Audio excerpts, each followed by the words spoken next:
തൃശൂർ പൂരം കലക്കൽ വിവാദത്തിൽ ADGP MR Ajith കുമാറിനെതിരെ കടുത്ത നടപടി ഒഴിവാക്കാമെന്ന് DGP. തൃശൂർ പൂരം കലക്കിയ സമയത്ത് അവിടെ ഉണ്ടായിട്ടും ഇടപെടാൻ ക്രമസമാധാന ചുമതലയുണ്ടായിരുന്ന ADGP MR അജിത് കുമാർ തയ്യാറായില്ല എന്നായിരുന്നു കണ്ടെത്തൽ. അജിത് കുമാറിനെ പോലീസിൽ നിന്നും മാറ്റിയതിനാൽ കടുത്ത നടപടി വേണ്ടെന്നും സസ്പെൻഷൻ പോലുള്ള നടപടി ആവശ്യമില്ലെന്നുമാണ് DGP റവാഡ ചന്ദ്രശേഖറിന്റെ അഭിപ്രായം. മുൻ DGPയുടെ റിപ്പോർട്ടിൽ പുതിയ ശുപാർശ എഴുതി ചേർത്തു. താക്കീത് നൽകി അന്വേഷണം അവസാനിപ്പിച്ചേക്കുമെന്നാണ് പോലീസ് ആസ്ഥാനത്ത് നിന്ന് ലഭിക്കുന്ന സൂചന. പുനർപരിശോധന സർക്കാരിന്റെ ആവശ്യപ്രകാരം മാത്രമായിരിക്കും.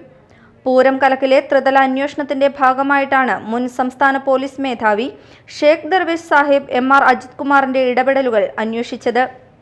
തൃശൂർ പൂരം കലക്കിയ സമയത്ത് അവിടെ ഉണ്ടായിട്ടും ഇടപെടാൻ ക്രമസമാധാന ചുമതലയുണ്ടായിരുന്ന ADGP MR അജിത് കുമാർ തയ്യാറായില്ല എന്നായിരുന്നു കണ്ടെത്തൽ. കൃത്യവിലോപം നടത്തിയ അജിത് കുമാറിനെതിരെ നടപടി വേണമെന്ന ശുപാർശയാണ് സംസ്ഥാന പോലീസ് മേധാവി ആഭ്യന്തര സെക്രട്ടറിക്ക് നൽകിയത്. Media time, Kochi.